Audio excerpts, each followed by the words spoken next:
আসসালামু আলাইকুম সবাইকে আবারও স্বাগতম জানাচ্ছি শর্ট ট্রিক সলিউশনে। আজকের এই ভিডিওতে আমি চট্টগ্রাম বিশ্ববিদ্যালয়ের 2015-16 সেশনের ভর্তি পরীক্ষা আসা রসায়নের প্রশ্ন ব্যাংক সমাধানের শর্টকাট সলিউশন প্লাস ব্যাখ্যা আপনাদের সাথে শেয়ার করব। সো আপনি ভিডিওটি না টেনে শেষ পর্যন্ত কন্টিনিউ করুন। চলুন তাহলে শুরু করি। Okay, let's solve the first question. কাঁচ তৈরিতে ব্যবহৃত হয়, কাঁচ তৈরিতে নিচের কোনটি ব্যবহৃত হয়? কপার, সালফার, আয়রন, ক্যালসিয়াম নাকি সিলিকন? এখন আপনি বলতে পারেন যে ভাই আমি তো এই কোয়েশ্চেনের অ্যান্সার জানি। আপনি না, সবাই জানেন এই কোয়েশ্চেনের অ্যান্সার, বাট আমাদের ভিডিওর মেইন উদ্দেশ্য এটা নয় যে এই কোয়েশ্চেনের অ্যান্সারটা আপনাদের সাথে শেয়ার করা। আমাদের ভিডিওর মেইন উদ্দেশ্য হচ্ছে আপনাকে ভর্তি পরীক্ষার জন্য এই কোয়েশ্চেন রিলেটেড আরো কি কি ইনফরমেশন ভর্তি পরীক্ষার জন্য আপনাকে মাথায় রাখতে হবে সেগুলো রিমাইন্ডার দিয়ে দেওয়াটাই হচ্ছে আমাদের ভিডিওর মেইন উদ্দেশ্য। তো আপনাকে ফার্স্ট যে পয়েন্টটা মনে রাখতে হবে এই কোয়েশ্চেন রিলেটেড, সেটা হচ্ছে কাঁচ তৈরির প্রধান উপাদান।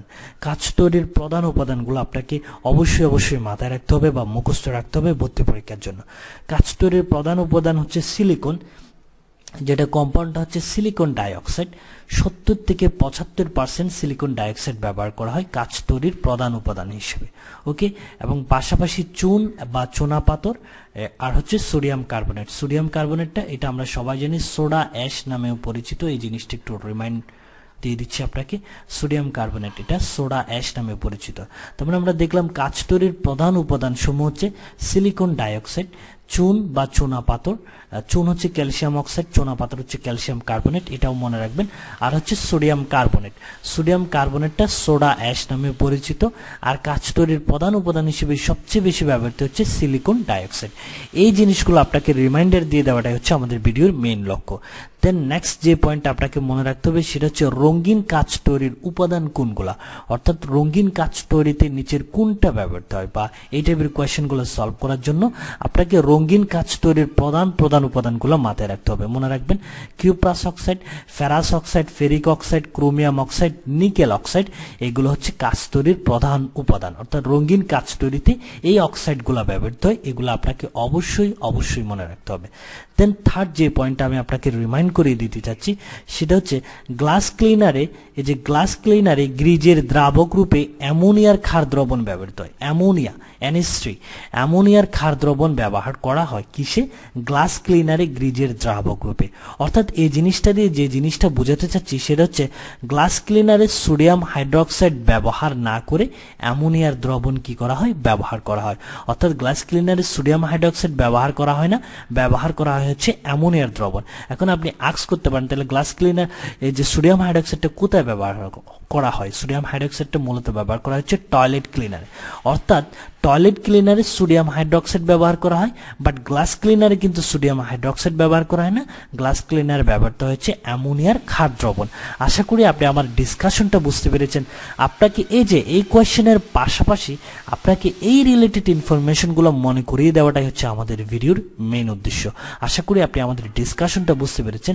দ্যাটস ওয়াই আমার এই কোয়েশ্চেনের অ্যান্সার কি হবে? কাঁচ তৈরির প্রধান উপাদান কোনটা? আমরা দেখেছিলাম কাঁচ তৈরির প্রধান উপাদানের মধ্যে ছিল হচ্ছে সিলিকন ডাইঅক্সাইড, যেটা ছিল 70 থেকে 75%। দ্যাট মিনস সিলিকনটা হচ্ছে মূলত কাঁচ তৈরির কি প্রধান উপাদান। ওকে, নেক্সট আরেকটা কোয়েশ্চেন সলভ করব আমরা। কোয়েশ্চেনটা দেখেন, ডেটলের রাসায়নিক নাম কি? ডেটলের রাসায়নিক নাম কি? এই কোয়েশ্চেনটা সলভ করার পাশাপাশি আপনাকে আরো কিছু ইনফরমেশন ভর্তি পরীক্ষার জন্য মনে রাখতে হবে। সেটা হচ্ছে এট ফার্স্ট আপনাকে যেটা জানতে হবে সেটা হচ্ছে ডেটলের গাঠনিক সংকেতটা জানতে হবে। এই যে ডেটলের গাঠনিক সংকেতটা আপনাকে অবশ্যই মনে রাখতে হবে, কারণ ভর্তি পরীক্ষায় ডেটলের এই গাঠনিক সংকেতটা অনেকবার আসছিল। সেজন্য আপনাকে এট ফার্স্ট আপনি প্রথমে ডেটলের গাঠনিক সংকেতটা কয়েকবার খাতায় লিখে প্র্যাকটিস করবেন যাতে আপনার মনে থাকে। দেন ডেটলের রাসায়নিক নামটা আপনি মনে রাখবেন। পাশাপাশি আপনি যদি গাঠনিক সংকেত জানেন তাহলে রাসায়নিক নামটা আপনার জানা হয়ে যাবে, কারণ এই যে এখান থেকে আপনি নামকরণটা করতে পারবেন 1 2 3 4 5 6 এভাবে। তো তাহলে 4 ক্লোরো, এই যে 4 ক্লোরো 3,5 ডাইমিথাইল ফেনল। যদি আপনি গাঠনিক সংকেতটা জানেন তাহলে রাসায়নিক নামটা আপনি ইজিলি জানতে পারবেন। সেজন্য আপনাকে আমি বলেছি এট ফার্স্ট এই যে ডেটলের গাঠনিক সংকেতটা আপনি কয়েকবার খাতায় লিখে প্র্যাকটিস করে নেবেন। তাহলে ফার্স্ট আপনাকে জানতে হবে গাঠনিক সংকেত প্লাস রাসায়নিক নামটা 4 ক্লোরো 3,5 ডাইমিথাইল কি ফেনল। দেন সেকেন্ড যে পয়েন্টটা আপনাকে মনে রাখতে হবে সেটা হচ্ছে ডেটলের প্রধান উপাদান। ডেটলের প্রধান উপাদান হচ্ছে ক্লোরোজাইলিনল। এই জিনিসটা ভর্তি পরীক্ষায় অনেকবার এসেছিল, অনেক ইম্পর্টেন্ট জিনিস এটা। এই পয়েন্টটা, ডেটলের প্রধান উপাদান কি, সেটা হচ্ছে ক্লোরোজাইলিনল। এটা হচ্ছে ডেটলের প্রধান উপাদান। আর ডেটলটা আমরা কোথায় ইউজ করি সেটা জানি, তবে একটা পয়েন্ট আপনি মনে রাখবেন, সেটা হচ্ছে ডেটলটা মাছের ক্ষেত্রে অত্যন্ত বিষাক্ত হয়। কতিপয় ক্ষেত্রে এই ডেটলটা অ্যালার্জি সৃষ্টি করতে পারে, অর্থাৎ ডেটলটা মাছের জন্য অত্যন্ত বিষাক্ত, এটা অনেক সময় অ্যালার্জিও সৃষ্টি করতে পারে। এই যে ডেটল সম্পর্কিত এই কয়েকটা ইনফরমেশন যদি আপনি মাথায় রাখতে পারেন, তাহলে ভর্তি পরীক্ষায় আসা এই যে ডেটল সম্পর্কিত এই টাইপের কোয়েশ্চেনগুলো আপনি ইজিলি সলভ করতে পারবেন। তার আমরা দেখলাম যে ডেটলের রাসায়নিক নামটা কি, এই যে 4-chloro-3,5-dimethyl phenol। আপনাকে অবশ্যই গাঠনিক সংকেত এবং এই কয়েকটা পয়েন্ট ভর্তি পরীক্ষার জন্য মাথায় রাখতে হবে। ওকে, নেক্সট আরেকটা কোয়েশ্চেন যদি আমরা সলভ করি, কোয়েশ্চেনটা দেখেন হ্যালোজেন হলো, এই কোয়েশ্চেনের অ্যান্সার হয়তো সবার কাছে জানা, বাট আমাদের ভিডিওর মেইন উদ্দেশ্য এই কোয়েশ্চেনের অ্যান্সারটা আপনাকে স্মরণ করিয়ে দেওয়া নয়। আমাদের ভিডিওর মেইন উদ্দেশ্য হচ্ছে এই কোয়েশ্চেন রিলেটেড আপনাকে ভর্তি পরীক্ষার জন্য আরো যেসব পয়েন্ট ভর্তি পরীক্ষার জন্য আপনাকে মাথায় রাখতে হবে সেগুলো আপনাকে রিমাইন্ড দিয়ে দেওয়াটাই হচ্ছে আমাদের ভিডিওর মেইন উদ্দেশ্য। আপনার হয়তো জানা আছে হ্যালোজেন শব্দের অর্থ হচ্ছে সামুদ্রিক লবণ উৎপাদন। হ্যালোজেন অর্থ কি, সামুদ্রিক লবণ উৎপাদন। দেন হ্যালোজেন সমূহের মধ্যে ক্লোরিনের একটা বিশেষ বিশেষত্ব আছে, সেটা হচ্ছে ক্লোরিনটা পানি বিশুদ্ধকের কাজে ব্যবহৃত হয়, অর্থাৎ ক্লোরিনটা বিরঞ্জিত করতে পারে। এই জিনিসটা খুবই ইম্পর্টেন্ট, ভর্তি পরীক্ষায় অনেকবার এসেছিল যে কোনটি পানি বিশুদ্ধকের কাজে ব্যবহৃত হয় বা নিচের কোনটা বিরঞ্জিত করতে পারে। এই যে হ্যালোজেন সমূহের মধ্যে ক্লোরিনটা হচ্ছে পানি বিশুদ্ধকের কাজে ব্যবহৃত হয় এবং বিরঞ্জিত করতে পারে। দেন আরেকটা জিনিস হয়তো আমরা সবাই জানি, হ্যালোজেন সমূহ হচ্ছে শক্তিশালী জারক। সবগুলো হ্যালোজেন কি শক্তিশালী জারক, বাট অক্সিজেনের চেয়ে, এই পয়েন্টটা একটু মনে রাখবেন, অক্সিজেনের চেয়ে ফ্লোরিন এবং ক্লোরিন অধিক শক্তিশালী জারক। এমনি সকল হ্যালোজেনই জারক, বাট অক্সিজেনের চেয়ে ফ্লোরিন এবং ক্লোরিনটা অধিক শক্তিশালী জারক। এই জিনিসটা মনে রাখবেন। আরেকটা জিনিস ভর্তি পরীক্ষায় অনেকবার এসেছিল, সেটা হচ্ছে হাইড্রাসিড সমূহের শক্তি বা তীব্রতার ক্রম। হাইড্রাসিড সমূহের শক্তি বা তীব্রতার ক্রম, সেটা হচ্ছে হাইড্রোজেন আয়োডাইড সবচেয়ে বেশি, দেন হাইড্রোজেন ব্রোমাইড, দেন হাইড্রোজেন ক্লোরাইড, দেন হাইড্রোজেন ফ্লোরাইড। অর্থাৎ সবচেয়ে শক্তিশালী অ্যাসিড হচ্ছে কি হাইড্রোজেন আয়োডাইড। হাইড্রাসিড সমূহের মধ্যে সবচেয়ে দুর্বল অ্যাসিড হচ্ছে কি হাইড্রোজেন ফ্লোরাইড। এটা হচ্ছে হাইড্রাসিড সমূহের মধ্যে, এই পয়েন্টটা মনে রাখবেন। দেন হ্যালোজেন সমূহের মধ্যে আরেকটা পয়েন্ট আপনাকে মনে রাখতে হবে, সেটা হচ্ছে অসামঞ্জস্যতার বিক্রিয়া। এই যে এই দুইটা বিক্রিয়া হচ্ছে অসামঞ্জস্যতার বিক্রিয়ার উদাহরণ। এই দুইটা বিক্রিয়া আপনি মনে রাখবেন, যেটা আমাদের কেমিস্ট্রির বই উল্লেখ আছে। এই অসামঞ্জস্যতা বিক্রিয়াটা জিনিসটা হচ্ছে এরকম, যেমন এই যে এই বিক্রিয়ায় এই যে দুইটা ক্লোরিন পরমাণু, এই যে ক্লোরিনের এই অণুটা, এই যে দুইটা ক্লোরিন পরমাণু, এই যে একই সাথে এই দুইটা ক্লোরিন পরমাণুর একই সাথে জারণ এবং বিজারণ ঘটেছে। এটাতে ক্লোরিন -1, এটাতে +1, অর্থাৎ এই দুইটা ক্লোরিন পরমাণুর একই সাথে জারণ বিজারণ ঘটেছে। ঠিক সেম এই বিক্রিয়াতেও একই সাথে জারণ এবং বিজারণ সংঘটিত হয়েছে। এই যে কোনো পরমাণুর যদি কোনো পরমাণুর একই সাথে জারণ এবং বিজারণ দুইটা বিক্রিয়া যদি একই সাথে যৌগপথ সংঘটিত হয়, তাহলে এইসব বিক্রিয়াকে আমরা অসামঞ্জস্যতা বিক্রিয়া বলতে পারি। এই জিনিসটা একটু মাথায় রাখবেন।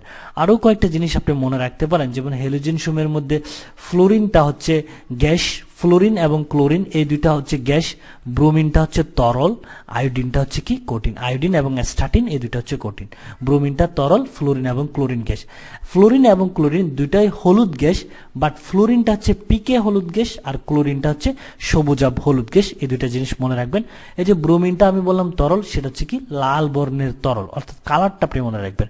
আর আয়োডিনটা কঠিন, সেটা হচ্ছে গাঢ় বেগুনি কঠিন পদার্থ। এই হ্যালোজেন সম্পর্কিত যদি এই কয়েকটা ইনফরমেশন, আমার এই ডিসকাশন কয়েকটা যদি আপনি মাথায় রাখতে পারেন, তাহলে ভর্তি পরীক্ষায় হ্যালোজেন সম্পর্কিত যে কোয়েশ্চেনে আসুক, ইনশাল্লাহ আপনি এই পয়েন্টগুলোর মধ্যে পেয়ে যাবেন। দ্যাট আমার এই কোয়েশ্চেন অ্যান্সার কি, হ্যালোজেন শব্দের অর্থ হলো, এটা তো আমরা প্রথমেই বলেছি, সামুদ্রিক লবণ উৎপাদন। তবে আমার মেইন উদ্দেশ্য হচ্ছে আপনাকে এই কয়েকটা ইনফরমেশন ভর্তি পরীক্ষার জন্য মাথায় রাখতে হবে। ওকে, নেক্সট আরেকটা কোয়েশ্চেন যদি আমরা সলভ করি, কোয়েশ্চেনটা দেখেন ইপসম লবণের রাসায়নিক সংকেত হলো। ইপসম লবণের রাসায়নিক সংকেত কোনটা? এরকম আকরিক সম্পর্কিত আকরিকের এই যে সংকেত আক্স করা নিয়ে একটা কোয়েশ্চেন কিন্তু চট্টগ্রাম বিশ্ববিদ্যালয়ে ভর্তি পরীক্ষায় প্রায় সময় আসে। তো আমি বিশ্ববিদ্যালয় কোয়েশ্চেন ব্যাংক অ্যানালাইসিস করে কিছু গুরুত্বপূর্ণ আকরিকের সংকেত আপনাদের জন্য শেয়ার করেছি, যেগুলো চট্টগ্রাম বিশ্ববিদ্যালয়ে ভর্তি পরীক্ষায় প্রায় সময় রিপিট হয়েছিল, যেগুলো আপনাকে অবশ্যই মাথায় রাখতে হবে। আমি এখানে যে 5টা শেয়ার করেছি করেছি এই পাঁচটা চট্টগ্রাম বিশ্ববিদ্যালয় ভর্তি পরীক্ষার জন্য খুবই গুরুত্বপূর্ণ। যেমন সল্টফিটার, সল্টফিটার নামে পরিচিত হচ্ছে পটাশিয়াম নাইট্রেট, সংকেতটা মনে রাখবেন। সল্টফিটারের সংকেত কি? KNO3, potassium nitrate. আর কার্নালাইট, এই কোয়েশ্চেনটা চট্টগ্রাম বিশ্ববিদ্যালয় ভর্তি পরীক্ষায় এসেছিল অনেকবার। কার্নালাইটের সংকেত potassium chloride, magnesium chloride into 6 অণু পানি, এটা হচ্ছে কার্নালাইটের সংকেত। এই সংকেতগুলো ভর্তি পরীক্ষার জন্য খুবই গুরুত্বপূর্ণ। দেন হচ্ছে ফেলসপার, ফেলসপার হচ্ছে potassium oxide, aluminium oxide into 6 অণু সিলিকন ডাই অক্সাইড, এটা হচ্ছে ফেলসপারের সংকেত। এবং অণু সহ এগুলো মনে রাখতে হবে, 6 অণু silicon dioxide, potassium oxide, aluminium oxide into 6 অণু সিলিকন ডাইঅক্সাইড, এটা ফেলসপারের সংকেত। দেন হচ্ছে ইপসম লবণ, ইপসম লবণ হচ্ছে ম্যাগনেসিয়াম সালফেট ইনটু 7 অণু পানি, এটা হচ্ছে ইপসম লবণ। দেন হচ্ছে ম্যাগনেটাইট, ম্যাগনেটাইট নামে পরিচিত কোনটা? এই কোয়েশ্চেনটা অনেক সময় এসেছিল। Fe3O4, ফেরোসুফেরিক অক্সাইড, এটা হচ্ছে ফেরোসুফেরিক অক্সাইড Fe3O4, এটা ম্যাগনেটাইট, ঠিক আছে, আয়রনের একটা আকরিক Fe3O4। আমি আপনাকে যেটা বোঝাতে চাচ্ছি, চট্টগ্রাম বিশ্ববিদ্যালয় ভর্তি পরীক্ষায় এই 5টা আকরিকের সংকেত, এই 5টা সংকেত অনেকবার রিপিট হয়েছিল। আপনাকে যেটা করতে হবে, চট্টগ্রাম বিশ্ববিদ্যালয় ভর্তি পরীক্ষার জন্য এই আকরিকের এই সংকেতগুলো আপনাকে মুখস্থ রাখতে হবে। তো আমাদের এই কোয়েশ্চেনের অ্যান্সার কি হবে সেটা তো আমরা দেখে নিলাম। ইপসম লবণের সংকেত কোনটা? ম্যাগনেসিয়াম সালফেট ইনটু কত? 7 অণু পানি, এটা হচ্ছে ইপসম লবণের সংকেত। আর আপনাকে কিছু গুরুত্বপূর্ণ আকরিক আমি শেয়ার করেছি, যেগুলো আপনি অবশ্যই ভর্তি পরীক্ষার জন্য মুখস্থ রাখবেন। ওকে, নেক্সট আরেকটা কোয়েশ্চেন যদি আমরা সলভ করি, কোয়েশ্চেনটা দেখেন, ডুবুরিরা অক্সিজেনের সাথে কোন গ্যাসটি ব্যবহার করে? ডুবুরিরা অক্সিজেনের সাথে কোন গ্যাসটা ব্যবহার করে? হয়তো অনেকের এই কোয়েশ্চেনের অ্যান্সার জানা আছে, বাট এই কোয়েশ্চেনের অ্যান্সারটা জানিয়ে দেওয়াটাই আমাদের ভিডিওর মেইন উদ্দেশ্য নয়। আমাদের ভিডিওর মেইন উদ্দেশ্য হচ্ছে এই কোয়েশ্চেন রিলেটেড পাশাপাশি আপনাকে ভর্তি পরীক্ষার জন্য আরও যে ইনফরমেশনগুলো মাথায় রাখতে হবে সেগুলো আপনাকে রিমাইন্ড দিয়ে দেওয়াটাই আমাদের ভিডিওর মেইন উদ্দেশ্য। এখানে এই কোয়েশ্চেনটা করা হয়েছে মূলত নিষ্ক্রিয় গ্যাসের ব্যবহার সম্পর্কিত কোয়েশ্চেন। এটা হচ্ছে আপনি নিষ্ক্রিয় গ্যাস যেগুলো আছে সেগুলোর ব্যবহার সম্পর্কে একটু সিম্পল ধারণা থাকতে হবে। যেমন হিলিয়াম ফার্স্ট, সেটা হচ্ছে ডুবুরিরা অক্সিজেনের সাথে এই হিলিয়াম গ্যাসটা ব্যবহার করে, যার মধ্যে 80% হিলিয়াম এবং 20% কি থাকে? অক্সিজেন থাকে। দ্যাট মিনস আমরা দেখলাম হিলিয়াম এই নিষ্ক্রিয় গ্যাসটা ডুবুরিরা অক্সিজেনের সাথে ব্যবহার করে, 80% হিলিয়াম 20% অক্সিজেন। দেন হচ্ছে আর্গন, আর্গন এটা খুবই গুরুত্বপূর্ণ, কারণ বিভিন্ন বিশ্ববিদ্যালয়ে ভর্তি পরীক্ষায় এসেছিল। এটা বায়ুতে নিষ্ক্রিয় গ্যাস সমূহের মধ্যে আর্গনের পরিমাণটাই হচ্ছে সবচেয়ে বেশি। এই কোয়েশ্চেনটা খুবই গুরুত্বপূর্ণ এই পয়েন্টটা, কারণ বিভিন্ন বিশ্ববিদ্যালয়ে ভর্তি পরীক্ষায় এই কোয়েশ্চেনটা এসেছিল যে বায়ুতে নিষ্ক্রিয় গ্যাস সমূহের মধ্যে কোনটার পরিমাণ সবচেয়ে বেশি? সেটা হচ্ছে কি? আর্গন। এবং পরিমাণটাও মনে রাখবেন পাশাপাশি, সেটা হচ্ছে 0.93%, 0.93%। দেন হচ্ছে রেডন, নিষ্ক্রিয় গ্যাস সমূহের মধ্যে রেডন, এটা হচ্ছে তেজস্ক্রিয় রেডন ক্যান্সার চিকিৎসায় ক্যান্সার কোষ ধ্বংস করার কাজে ব্যবহৃত হয়। এই পয়েন্টটাও ভর্তি পরীক্ষায় অনেকবার এসেছিল যে ক্যান্সার কোষ ধ্বংস করার কাজে কোনটা ব্যবহৃত হয়? সেটা হচ্ছে নিষ্ক্রিয় গ্যাস রেডন। এই যে 3টা পয়েন্ট ভর্তি পরীক্ষার জন্য আপনি যদি সিম্পল নিষ্ক্রিয় গ্যাসের এই ব্যবহারগুলো মনে রাখতে পারেন, তাহলে ইজিলি নিষ্ক্রিয় গ্যাস সম্পর্কিত যদি কোনো কোয়েশ্চেন আসে তাহলে আপনি ইজিলি সলভ করতে পারবেন। দেখুন আমরা দেখলাম যে ডুবুরিরা অক্সিজেনের সাথে কোন গ্যাসটা ব্যবহার করে? সেটা হচ্ছে কি? হিলিয়াম। দেখুন আমরা দেখলাম যে 80% হিলিয়াম ছিল, আপনি এগুলো মনে রাখবেন। আর 20% তারা কি ব্যবহার করে? অক্সিজেন। আর এখানে যে নিয়নটা আছে এটার ব্যবহার হয়তো আমরা সবাই জানি। নিয়ন, এটা আমি উল্লেখ করি নাই রিলেটেড ইনফরমেশনে, সেটা হচ্ছে রং বেরঙ্গের আলোকসজ্জায় নিয়নের আলো ব্যবহার করা হয়, এটা একটু মনে রাখবেন। পাশাপাশি রং বেরঙ্গের আলোকসজ্জায় নিয়নের আলো ব্যবহার করা হয়, এই পয়েন্টটাও ভর্তি পরীক্ষার জন্য খুবই গুরুত্বপূর্ণ। আশা করি আপনি আমার ডিসকাশনটা বুঝতে পেরেছেন। ওকে, নেক্সট আরেকটা কোয়েশ্চেন যদি আমরা সলভ করি, কোয়েশ্চেনটা দেখেন, নিচের কোনটি আদর্শ গ্যাস নয়? নিচের কোনটি আদর্শ গ্যাস নয়? আদর্শ গ্যাস এবং বাস্তব গ্যাস সম্পর্কিত কোয়েশ্চেনগুলো সলভ করার জন্য আপনাকে কিছু গুরুত্বপূর্ণ পয়েন্ট যদি আপনি মাথায় রাখতে পারেন, তাহলে ইজিলি আদর্শ গ্যাস এবং বাস্তব গ্যাস সম্পর্কিত এই টাইপের কোয়েশ্চেনগুলো আপনি সলভ করতে পারবেন। যেমন ফার্স্ট যে পয়েন্টটা আপনাকে মাথায় রাখতে হবে সেটা হচ্ছে কোনো গ্যাসই আদর্শ গ্যাস নয়, সবই হচ্ছে বাস্তব গ্যাস। ফার্স্ট এই পয়েন্ট আপনাকে মনে রাখতে হবে, কোনো গ্যাস আদর্শ গ্যাস নয়, সবই হচ্ছে কি গ্যাস? বাস্তব গ্যাস। দেন সেকেন্ড যে পয়েন্ট আপনি মনে রাখবেন, পাশাপাশি নিম্ন তাপমাত্রা ও উচ্চ চাপে বাস্তব গ্যাস সমূহ আদর্শ গ্যাসের মতো আচরণ করে। দেখেন ফার্স্ট পয়েন্ট এবং সেকেন্ড পয়েন্ট, এই দুইটা পয়েন্টের মধ্যে মিল আছে। আপনাকে ফার্স্টে বলা হচ্ছে কোনো গ্যাস আদর্শ গ্যাস নেই, সবই হচ্ছে বাস্তব গ্যাস। এখন এই যে বাস্তব গ্যাসগুলো হচ্ছে নিম্ন তাপমাত্রা ও উচ্চ চাপে, এই বাস্তব গ্যাসগুলো আদর্শ গ্যাসের মতো কি করে? আচরণ করে। এই পয়েন্টটা মনে রাখবেন। দেন থার্ড পয়েন্টটা মনে রাখবেন, এই পয়েন্টটা নিয়ে ভর্তি পরীক্ষা অনেক সময় কোয়েশ্চেন হয়েছিল। সেটা হচ্ছে যে গ্যাসের আণবিক ভর যত বেশি সেই গ্যাস আদর্শ গ্যাসের ধর্ম থেকে তত বেশি বিচ্যুত হয়। খুবই গুরুত্ব পয়েন্ট এই পয়েন্টটা। আপনি আরেকটু দেখেন, যে গ্যাসের আণবিক ভরটা যত বেশি সেই গ্যাস আদর্শ গ্যাসের ধর্ম থেকে তত বেশি কি হয়, বিচ্যুত হয়। খুবই গুরুত্বপূর্ণ পয়েন্ট, মাথায় রাখবেন, কারণ এই পয়েন্ট থেকে অনেকগুলো বিশ্ববিদ্যালয় ভর্তি পরীক্ষায় প্রশ্ন এসেছিল যে আদর্শ গ্যাসের ধর্ম থেকে সবচেয়ে বেশি বিচ্যুত হয় নিচের কোন গ্যাস, এভাবে কোয়েশ্চেন হয়েছিল। তো আপনাকে যেটা হিসাব করতে হবে সেটা হচ্ছে যে অপশনগুলো যেগুলো থাকবে সেগুলোর মধ্যে যার আণবিক ভরটা বেশি হবে সেই গ্যাসটা আদর্শ গ্যাসের ধর্ম থেকে তত বেশি বিচ্যুত হবে। আশা করি আপনি আমার ডিসকাশনটা বুঝতে পেরেছেন। দ্যাটস ওয়াই আমরা যদি এই কোয়েশ্চেনটার সলিউশনটা খুঁজে বের করি যে নিচের কোনটি আদর্শ গ্যাস নয়, তাহলে আমরা দেখলাম যে কোনো গ্যাসই কিন্তু আদর্শ গ্যাস নয়, সবই কি গ্যাস, বাস্তব গ্যাস। দ্যাটস ওয়াই আমার কোয়েশ্চেনের অ্যান্সার হবে কি, কোনোটি নয়, কারণ এখানে যেগুলো দেওয়া আছে একটাও কিন্তু আদর্শ গ্যাস নয়, অর্থাৎ সবই কি গ্যাস, বাস্তব গ্যাস। এই জন্য আমার এই কোয়েশ্চেনের অ্যান্সার হবে কি, কোনোটি নয়। আশা করি আপনি আমার ডিসকাশনটা বুঝতে পেরেছেন। ওকে, নেক্সট আরেকটা কোয়েশ্চেন যদি আমরা সলভ করি, কোয়েশ্চেনটা দেখেন, কোন দ্রবণের পিএইচ পরিবর্তিত হয়ে 4.0 থেকে 5.0 হলে দ্রবণটির হাইড্রোজেন আয়নের ঘনমাত্রার ক্ষেত্রে নিচের কোনটি সঠিক? কোন দ্রবণের পিএইচ পরিবর্তিত হয়ে 4 থেকে 5 হলে দ্রবণটির হাইড্রোজেন আয়নের ঘনমাত্রার ক্ষেত্রে নিচের কোনটি সঠিক? এই টাইপের কোয়েশ্চেনগুলো সলভ করার জন্য আপনাকে সিম্পলি কয়েকটা রিলেটেড ইনফরমেশন ভর্তি পরীক্ষার জন্য মাথায় রাখতে হবে। ফার্স্ট যে পয়েন্টটা মনে রাখবেন সেটা হচ্ছে পিএইচ এর মান বাড়লে হাইড্রোজেন আয়নের ঘনমাত্রাটা কমবে। কয় গুণ করে কমবে? 10 গুণ করে কমবে। অর্থাৎ পিএইচ এর মান বাড়লে হাইড্রোজেন আয়নের ঘনমাত্রা কমবে, 10 গুণ করে কমবে, এই জিনিসটা মনে রাখবেন। আর সেকেন্ড যে পয়েন্টটা সেটা হচ্ছে পিএইচ এর মান যদি কমে তাহলে হাইড্রোজেন আয়নের ঘনমাত্রাটা বাড়বে। সেটা কয় গুণ করে বাড়বে? 10 গুণ করে বাড়বে। আশা করি আপনি বুঝতে পেরেছেন। পিএইচ বাড়লে ওইদিকে হাইড্রোজেন আয়নের ঘনমাত্রা কমবে, আর এদিকে কমলে ওইদিকে বাড়বে। কয় গুণ করে বাড়বে কমবে? সেটা হচ্ছে 10 গুণ করে কমবে বাড়বে। তো সেজন্য আমরা সূত্রটা এইভাবে মনে রাখতে পারি, হাইড্রোজেন আয়নের ঘনমাত্রা ইজ ইকুয়াল টু হচ্ছে 10 to the power delta pH. অর্থাৎ 10 টু, যেহেতু 10 গুণ করে কমবে বাড়বে সেজন্য সূত্রটা আমরা এইভাবে লিখতে পারি, হাইড্রোজেন আয়নের ঘনমাত্রা equal to 10 to the power delta pH. এই ডেল্টা পিএইচ কে যদি আপনি আরেকটু স্পেসিফিক্যালি লিখেন তাহলে 10 to the power PH1 minus PH2, এই সূত্রটা যদি আপনি মাথায় রাখতে পারেন তাহলে এগুলো কোয়েশ্চেনগুলো সলভ করতে পারবেন। যেমন আমার যে কোয়েশ্চেনটা ছিল সেখানে কোনো দ্রবণের পিএইচটা পরিবর্তিত হয়ে 4 থেকে 5 হলো, অর্থাৎ প্রথম পিএইচটা ছিল হচ্ছে 4, দ্বিতীয় পিএইচটা কত? 5।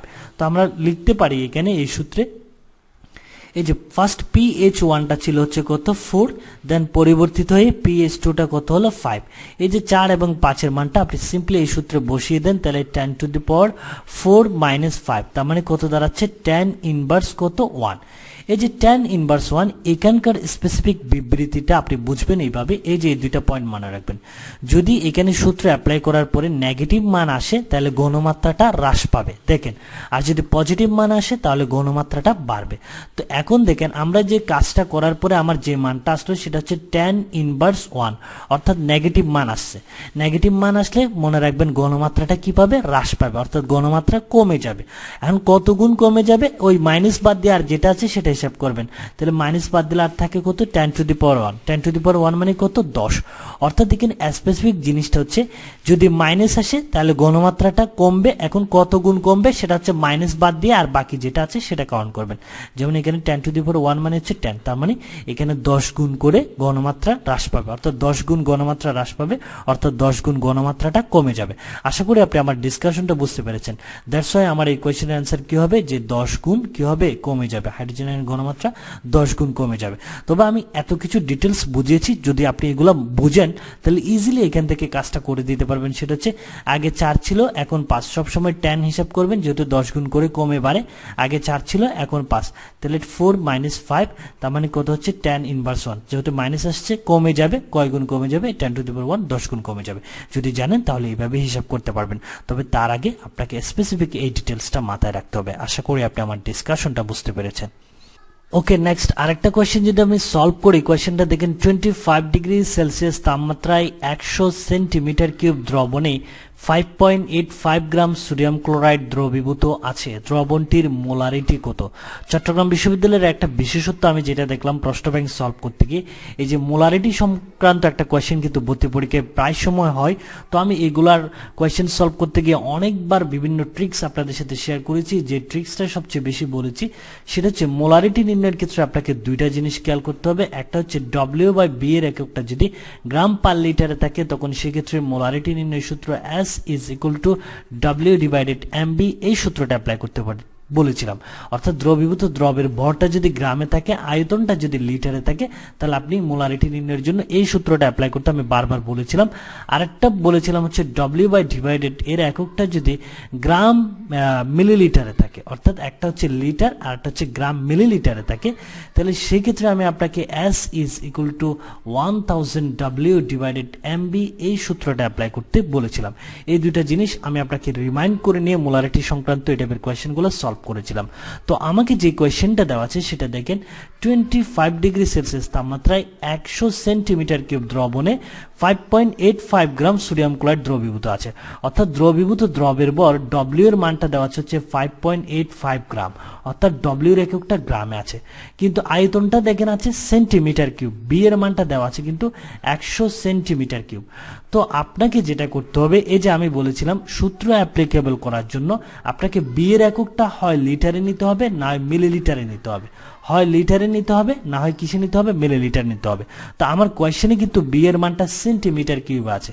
তো আমি এই কোয়েশ্চেনটা সলভ করার জন্য সেন্টিমিটার কিউব থেকে এটাকে আমি লিটারে নিয়ে যাব। আপনি ইচ্ছে করলে মিলিলিটারও নিতে পারেন, এটা আপনার ম্যাটার। তবে সেন্টিমিটার কিউব থেকে লিটারে নেওয়াটা সবচেয়ে ইজি। এই জন্য আমরা এই যে গ্রাম পার লিটার এককে কনভার্ট করে নিয়ে B এর এককটা সেন্টিমিটার কিউব থেকে লিটারে কনভার্ট করে নিয়ে আমরা এই সূত্রটা অ্যাপ্লাই করব। সেটা হচ্ছে S = W/MB, গ্রাম লিটার এককে কনভার্ট করে নিয়ে জাস্ট আয়তনটা আপনি কনভার্ট করে নেবেন। তো আমি যদি কোয়েশ্চেনটা সলভ করি, দেখেন জাস্ট মানগুলো দেখে দেখে বসান। W এর মানটা আছে 5.85 গ্রাম সোডিয়াম ক্লোরাইড, এই যে মাস অফ মোলার ভরটা বের করবেন, সোডিয়াম ক্লোরাইড 58.5, আর আয়তনটা আপনাকে সেন্টিমিটার কিউব দেওয়া আছে। সেন্টিমিটার কিউবের জন্য কোনো সূত্র নেই, হয় আপনাকে লিটারে নিতে হবে না মিলিলিটারে কনভার্ট করতে হবে। তো আমি সেন্টিমিটার কিউব থেকে লিটারে কনভার্ট করলাম। সেটা তো আমরা জানি 1000 সেন্টিমিটার কিউব সমান 1 লিটার। 1000 দিয়ে ভাগ করেন তাহলে লিটারে কনভার্ট হয়ে গেল 0.1 লিটার। তো যেহেতু গ্রাম পার লিটার একক চলে আসলো, সেই জন্য আমরা S = W/MB এই সূত্রটা অ্যাপ্লাই করলাম। জাস্ট মানগুলো বসিয়ে দিয়ে কাজ করেন, আপনার লাস্ট ফাইনাল অ্যান্সার দাঁড়াবে হচ্ছে 1 মোলার। এখানে যে জিনিসটা আমি বারবার রিমাইন্ড করে দিই আপনাকে, কোন সূত্রটা কখন অ্যাপ্লাই করবেন, গ্রাম লিটারে কোনটা আর গ্রাম মিলিলিটারে কোনটা। সেই জন্য আমার এই কোয়েশ্চেনের অ্যান্সার কি হবে, 1 মোলার, যেটা আমরা দেখলাম এই যে কত 1 মোলার। আপনাকে জাস্ট এই সিম্পল সূত্রটা এবং কিভাবে অ্যাপ্লাই করবেন, কিভাবে কনভার্ট করবেন, এই জিনিসগুলো যদি জানেন তাহলে ইজিলি এই টাইপের কোয়েশ্চেনগুলো আপনি সলভ করতে পারবেন। ওকে, নেক্সট আরেকটা কোয়েশ্চেন যদি আমরা সলভ করি, কোয়েশ্চেনটা দেখেন ওয়াটার গ্যাস কোনটি, নিচের কোনটি ওয়াটার গ্যাস, এভাবে কোয়েশ্চেনগুলো হয়। তো এই কোয়েশ্চেনের পাশাপাশি আপনাকে আরো একটা গ্যাস সম্পর্কে জানতে হবে, সেটা হচ্ছে প্রোডিউসার গ্যাস। এই দুইটা গ্যাস, একটা হচ্ছে প্রোডিউসার গ্যাস আর একটা হচ্ছে ওয়াটার গ্যাস, যে দুইটা গ্যাস ভর্তি পরীক্ষায় প্রায় সময় এসেছিল এবং অনেকের মধ্যে কনফিউশনের সৃষ্টি করে। প্রোডিউসার গ্যাসের সংকেতটা হচ্ছে এরকম, 2 অণু কার্বন মনোঅক্সাইড প্লাস হচ্ছে নাইট্রোজেন গ্যাস, এটা হচ্ছে প্রোডিউসার গ্যাসের সংকেত। এটা হচ্ছে ওয়াটার গ্যাসের সংকেত হচ্ছে hydrogen gas plus carbon monoxide. এই যে এই দুইটা গ্যাস হয়তো আপনার জানাও আছে, বাট তবুও আমি আপনাকে একটু রিমাইন্ড করিয়ে দিচ্ছি যে এটা যে এই দুইটা গ্যাস ভর্তি পরীক্ষার জন্য খুবই গুরুত্বপূর্ণ, যাতে আপনার এই দুইটা গ্যাসের সংকেত মিস্টেক না হয়। প্রোডিউসার গ্যাস কোনটা, 2 অণু কার্বন মনোঅক্সাইড প্লাস হচ্ছে নাইট্রোজেন গ্যাস, আর ওয়াটার গ্যাস হচ্ছে hydrogen gas plus carbon monoxide. So আমরা এই কোয়েশ্চেনের অ্যান্সার কি হবে, তাহলে আপনি তো বুঝেই গেছেন যে ওয়াটার গ্যাস কোনটা। ওয়াটার গ্যাস হচ্ছে কার্বন মনোঅক্সাইড প্লাস কি হাইড্রোজেন গ্যাস, আর প্রোডিউসার গ্যাস হচ্ছে কি 2 অণু carbon monoxide plus nitrogen gas, এটা হচ্ছে কি প্রোডিউসার গ্যাসের সংকেত। হচ্ছে সিম্পল কোয়েশ্চেন, যাতে আপনার মিস্টেক না হয় সেজন্য আপনি বারবার এই সংকেতগুলো একটু খাতায় লিখে প্র্যাকটিস করবেন, ওটাই আপনার জন্য সবচেয়ে বেশি বেটার হয়। ওকে, নেক্সট আরেকটা কোয়েশ্চেন যদি আমরা সলভ করি, কোয়েশ্চেনটা দেখেন পর্যায় সারণীতে 2B গ্রুপের মোল কোনগুলি। এই যে 2B গ্রুপের মোলগুলোর একটা বিশেষ বৈশিষ্ট্য আছে, সেটা হচ্ছে আমরা যে ডি ব্লক মোল বা অবস্থান্তর মোল সম্পর্কে জানি, এই যে পর্যায় সারণীর 2B উপশ্রেণীর বা 2B গ্রুপের এই যে 3টা মোল, জিঙ্ক, ক্যাডমিয়াম, মার্কারি, এই 3টা হচ্ছে 2B উপশ্রেণী বা 2B গ্রুপের মূল। এই যে তিনটা মূলের একটা বিশেষ বৈশিষ্ট্য আছে, সেটা হচ্ছে জিঙ্ক, ক্যাডমিয়াম, মার্কারি। এই তিনটা মূল এরা কিন্তু অবস্থান্তর ধাতু নয়, ডি ব্লক মূল বাট অবস্থান্তর ধাতু নয়। এই বৈশিষ্ট্যটা আপনি মনে রাখবেন, খুবই খুবই গুরুত্বপূর্ণ। এই যে পর্যায় সারণীর 2B গ্রুপের এই তিনটা মূল, একটা হচ্ছে জিঙ্ক, একটা হচ্ছে ক্যাডমিয়াম, আর একটা হচ্ছে মার্কারি। এই তিনটা মূল ডি ব্লক মূল বাট কি নয়, অবস্থান্তর ধাতু নয়। তো আপনি যদি এই পয়েন্টটা শর্টলি মনে রাখতে পারেন তাহলে কিন্তু এই কোয়েশ্চেনের অ্যান্সার আপনি পেয়ে যাবেন। যে পর্যায় সারণীর 2B গ্রুপের মূল কোনগুলা, এটা আপনাকে আর খুঁজে খুঁজে বের করতে হবে না বা এই যে সিস্টেম অনুযায়ী ফাইন্ড আউট করতে হবে না। আপনি যদি ওই পয়েন্টটাই মনে রাখেন তাহলে বুঝতে পারবেন যে আমরা দেখলাম যে জিঙ্ক, ক্যাডমিয়াম, মার্কারি এই তিনটা হচ্ছে পর্যায় সারণীর 2B গ্রুপের মূল এবং এদের স্পেসিফিক বৈশিষ্ট্য হচ্ছে এরা ডি ব্লক মূল বাট এরা অবস্থান্তর কি নয়, ধাতু নয়। আশা করি আপনি আমার ডিসকাশনটা বুঝতে পেরেছেন। আপনি জাস্ট সিম্পলি এটা মনে রাখবেন যে 2B উপশ্রেণীর এই তিনটা মূল জিঙ্ক, ক্যাডমিয়াম, মার্কারি এরা অবস্থান্তর ধাতু নয়। ওকে, নেক্সট আরেকটা কোয়েশ্চেন যদি আমরা সলভ করি, কোয়েশ্চেনটা দেখেন, নিম্নোক্ত ডি ব্লক মূলসমূহের মধ্যে কোনটিতে 4s অরবিটালে একটি ইলেকট্রন রয়েছে? আমাকে নিচে কয়েকটা ডি ব্লক মূল দেওয়া আছে, আমাকে কোয়েশ্চেনটা করেছে কোনটাতে 4s অরবিটালে একটা ইলেকট্রন রয়েছে। তো এই কোয়েশ্চেনটার ডিসকাশন নিয়ে আপনি অনেক কিছুই শিখতে পারবেন বা জানতে পারবেন নতুন করে। আপনাকে কাইন্ডলি একটু কনসেন্ট্রেশন দিতে হবে। আমার অপশনে যে মূলগুলো দেওয়া আছে তার মধ্যে কপার 29 পারমাণবিক সংখ্যা বিশিষ্ট। এটার যদি আপনি ইলেকট্রন বিন্যাস করেন গতানুগতিক নিয়মে, সেটা কি হয়, 1s square, 2s square, 2p6, একটু কাইন্ডলি কনসেন্ট্রেশন দিতে হবে, 3s square, 3p6, 4s square, 3d9। এখানে অনেকের মধ্যে কনফিউশন, 3p এর পরে কেন 3d তে না গিয়ে 4s এ গেল। এটা হচ্ছে আহ্বায় নীতি অনুসারে আগে নিম্ন শক্তি স্তর দেন উচ্চ শক্তি স্তর। কারণ 4s এ যদি আমরা শক্তি হিসাব করি 4s টা হচ্ছে 0 দেন হচ্ছে 4, আর 3d তে যদি আপনি হিসাব করবেন 3d হচ্ছে 2, 3 + 2 দেন হচ্ছে 5। এই জন্য প্রথমে 4s এ গেল দেন 3d তে গেল। তো 4s এ গেলে s অরবিটালে কয়টা থাকতে পারে, দুইটা। এই জন্য 4s স্কয়ার 3d9 হলো। এটা হচ্ছে গতানুগতিক নিয়ম, আহ্বায় নীতি অনুসারে গেল। বাট আপনাকে আরেকটা নোট এখানে মনে রাখতে হবে, সেটা হচ্ছে ডি উপস্তর যদি দেখেন, এই নোটটা কিন্তু খুবই ইম্পর্টেন্ট। এটা অনেকেই মনে না রাখার কারণে বা অনেকে অ্যাপ্লাই না করার কারণে কোয়েশ্চেনগুলো আনসার সঠিক হয় না বা বুঝতে পারেন না। নোটটা দেখেন, ডি উপস্তর যদি পূর্ণ বা অর্ধপূর্ণের কাছাকাছি থাকে তাহলে পরবর্তী উপস্তর থেকে একটি করে ইলেকট্রন এনে অর্ধপূর্ণ বা পুরো পূর্ণ করতে হয়। এই নোটটা একটু খেয়াল করেন, ডি উপস্তরটা যদি পূর্ণ বা অর্ধপূর্ণের কাছাকাছি থাকে তাহলে আপনাকে পরবর্তী উপস্তর থেকে একটা করে ইলেকট্রন নিয়ে এসে ওইটাকে অর্ধপূর্ণ বা পুরোটা পূর্ণ করে দিতে হবে। তো দেখেন, আমরা যে গতানুগতিক নিয়মে ইলেকট্রন বিন্যাসটা করলাম সেখানে 4s অরবিটালে কিন্তু দুইটা ইলেকট্রন আছে গতানুগতিক নিয়মে। বাট আপনাকে এইটুকু ইলেকট্রন বিন্যাস করে আহ্বায় নীতি অনুসারে এভাবে রেখে দিলে হবে না, আপনাকে এই নোটটাও নিয়ে আসতে হবে মাথায়। সেটা হচ্ছে যেহেতু 3d9 অর্থাৎ ডি অরবিটালে আমার সর্বোচ্চ থাকতে পারে 10টা, তাহলে এখানে 9টা আছে, তাহলে যদি আমি আরেকটা নিয়ে আসতে পারি তাহলে সেটা আমার পুরোটা কি হচ্ছে, পূর্ণ হচ্ছে। এই জিনিসটা এখানে বলা হচ্ছে যে পূর্ণ বা অর্ধপূর্ণের যদি কাছাকাছি থাকে তাহলে আপনাকে পরবর্তী উপস্থিত থেকে একটা করে ইলেকট্রন নিয়ে আসতে হবে। যেমন সেই জন্য আমরা এই নোটটা এখানে অ্যাপ্লাই করব। এই যে 4s অরবিটালে যে দুইটা ইলেকট্রন আছে সেখান থেকে আমরা একটা ইলেকট্রন এই যে 3d তে নিয়ে যাব। সেজন্য এই ফাইনাল ইলেকট্রন বিন্যাসটা আমার দাঁড়াচ্ছে 4s1 3d10। আশা করি আপনি আমার ডিসকাশনটা বুঝতে পেরেছেন। জাস্ট আপনি এই নোটটা যদি রিমাইন্ড করতে পারেন বা মনে রাখতে পারেন এবং এটা অ্যাপ্লিকেবল করেই আপনাকে কিন্তু ফাইনাল ইলেকট্রন বিন্যাসটা করতে হবে। সেজন্য আমরা দেখলাম যে গতানুগতিক নিয়মে যদিও 4s অরবিটালে দুইটা ইলেকট্রন আছে, বাট ফাইনাল ইলেকট্রন বিন্যাসে আমার s অরবিটালে কয়টা ইলেকট্রন, একটা ইলেকট্রন। দ্যাট মিন্স আমরা দেখলাম যে কপার ইলেকট্রন বিন্যাসে 4s অরবিটালে কয়টা ইলেকট্রন আছে, একটা ইলেকট্রন। সেজন্য আমার অ্যান্সার হচ্ছে কত, কপার 29। বাট আমি আপনাকে এত কিছু বলে যে জিনিসটা বোঝাতে চাচ্ছি সেটা হচ্ছে এই যে এই নোটটা আপনাকে মনে রাখতে হবে যে গতানুগতিক নিয়মে ইলেকট্রন বিন্যাসটা করার পরেও। ওকে, নেক্সট আরেকটা কোয়েশ্চেন আমরা সলভ করব। এটা এই ভিডিওর সর্বশেষ কোয়েশ্চেন। কোয়েশ্চেনটা দেখেন, স্বাভাবিক রক্তের পিএইচ কত? পেজ সংক্রান্ত একটা কোয়েশ্চেন চট্টগ্রাম বিশ্ববিদ্যালয়ে ভর্তি পরীক্ষায় প্রায় সময় আসে। আপনাকে যেটা করতে হবে এই টাইপের কোয়েশ্চেনগুলো আপনার মুখস্থ রাখাই শ্রেয়। তবে চট্টগ্রাম বিশ্ববিদ্যালয়ের কোয়েশ্চেন ব্যাংকে আমি যেটা দেখলাম, বিভিন্ন ধরনের পানির পিএইচ চট্টগ্রাম বিশ্ববিদ্যালয়ে বারবার রিপিট হয়েছিল। তার জন্য আপনাকে বিভিন্ন ধরনের পানির পিএইচ এর মানটা বিশ্ববিদ্যালয় ভর্তি পরীক্ষার জন্য মাথায় রাখতে হবে। মনে রাখবেন, সমুদ্রের পানির পিএইচ এর মান হচ্ছে 8, বিশুদ্ধ পানির পিএইচ এর মান হচ্ছে 7 এবং সাধারণ বৃষ্টির পানির পিএইচ এর মান হচ্ছে 5.6। এটা চট্টগ্রাম বিশ্ববিদ্যালয়ে অনেকবার এসেছিল। সাধারণ বৃষ্টির পানির পিএইচ এর মান কত, 5.6। দেন হচ্ছে অ্যাসিড বৃষ্টি, এটাও অনেকবার এসেছিল। অ্যাসিড বৃষ্টির পিএইচ এর মান কত? 4 হতে 1। ওকে, আর যেটা কোয়েশ্চেন এটাতে আছে সেটা হচ্ছে স্বাভাবিক রক্তের পিএইচ। স্বাভাবিক রক্তের পিএইচ হচ্ছে 7.4। এই যে এই কোয়েশ্চেনটার পাশাপাশি আপনাকে এই যে এই কয়েকটা বিভিন্ন ধরনের পানির এই পিএইচ এর মান চট্টগ্রাম বিশ্ববিদ্যালয়ে ভর্তি পরীক্ষার জন্য অবশ্যই মুখস্থ রাখতে হবে। ওকে, টুডে আপ টু দিস। পরবর্তী ভিডিও দেখার আমন্ত্রণ জানিয়ে আজকের ভিডিওটা এখানেই শেষ করছি। Thanks for watching the video.